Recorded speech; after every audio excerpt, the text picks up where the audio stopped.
The people of Nazareth knew Jesus very well. They saw him grow up.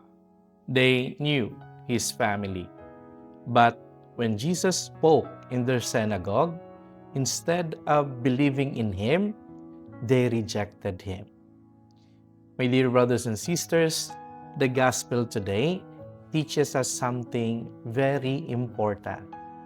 Sometimes the people who are closest to God can also become the ones who stop listening.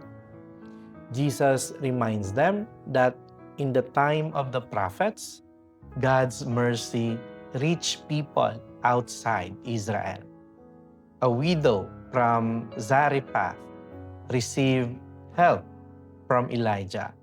Naaman, the Syrian, was healed by Elisha. God's love is never limited. His mercy reaches everyone. And this is the invitation for us today. Do not let familiarity close our hearts to God.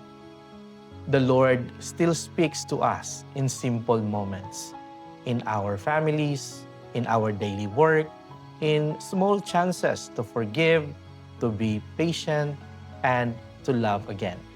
You know, Lent is a time to listen again. So today, let us welcome Jesus into our hearts because His mercy always gives us a new beginning.